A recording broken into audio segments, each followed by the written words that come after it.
സങ്കീർത്തനം 84 നമ്മൾ വായിക്കുന്നത്, സൈന്യങ്ങളുടെ യഹോവേ, തിരുനിവാസം എത്ര മനോഹരം! എൻ്റെ ഉള്ള യഹോവയുടെ പ്രാകാരങ്ങളെ വാഞ്ചിച്ചു മോഹിച്ചു പോകുന്നു. എൻ്റെ ഹൃദയവും എൻ്റെ മാംസവും ജീവനുള്ള ദൈവത്തെ നോക്കി ഘോഷിക്കുന്നു. ഇവിടെ ആരാധനയ്ക്കാണ് പ്രാധാന്യം കൊടുക്കുന്നത്. ആരാധനയ്ക്കായുള്ള അമിതമായ ആഗ്രഹവും ദൈവാലയത്തോടുള്ള അമിതമായ സ്നേഹവുമാണ് നമുക്കിവിടെ കാണുവാൻ സാധിക്കുന്നത്. മറ്റെന്തിനേക്കാട്ടിലും ആരാധനയ്ക്കും ദൈവസന്നിധിക്കും സങ്കീർത്തനക്കാരൻ വളരെ പ്രിയപ്പെട്ടതായിരുന്നു.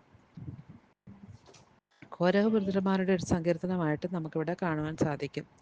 അതിൻ്റെ 3-ലും 4-ലും വായിക്കുന്നത്, കുരികിലൊരു വീടും മീവൽപക്ഷി കുഞ്ഞുങ്ങൾക്കൊരു കൂടും കണ്ടെത്തിയിരിക്കുന്നു. എൻ്റെ രാജാവ്, എൻ്റെ ദൈവമായ സൈന്യങ്ങളുടെ യഹോവേ, നിൻ്റെ യാഗപീഠങ്ങളെ തന്നെ.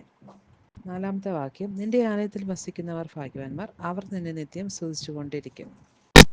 ഇവിടെ ഏറ്റവും ചെറുതും ബലഹീനവും വിലയില്ലാതിരുന്ന കുരികിൽ മീവൽ പക്ഷിയെ പറ്റി പറയുമ്പോൾ, നാം യാതൊരു വിലയില്ലാത്തവരായിരുന്നു. നമുക്ക് വേണ്ടി യേശുക്രിസ്തു യാഗമായി നമ്മെ രക്ഷിച്ചു.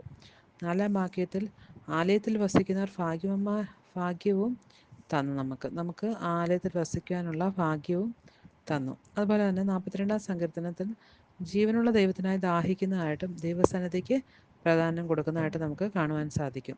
അതുപോലെ സങ്കീർത്തനം 27-4 നമുക്ക് കാണുവാൻ സാധിക്കും, നമുക്ക് ദൈവത്തിൻ്റെ മക്കളായി തീരുവാനുള്ള ഭാഗ്യം ലഭിച്ചു, അതുകൊണ്ട് നമുക്ക് ദൈവത്തെ വാഴ്ത്തി സ്തുതിക്കാം.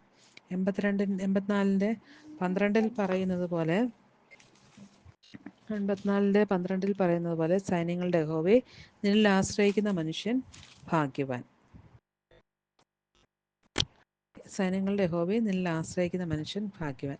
എല്ലാ സൃഷ്ടിച്ചതയും നിന്നിൽ ആശ്രയിക്കാൻ സഹായിച്ച് നമുക്ക് തിരുനിവാസത്തെക്കുറിച്ചുള്ള വാഞ്ചയോടും ഒരുക്കത്തോടും കൂടെ റോമർ 12-2 പറയുന്നത് പോലെ ജീവനും വിശുദ്ധിയും ദൈവത്തിന് പ്രസാദവുമുള്ള യാഗമായി നമ്മളെ തന്നെ സമർപ്പിക്കാം.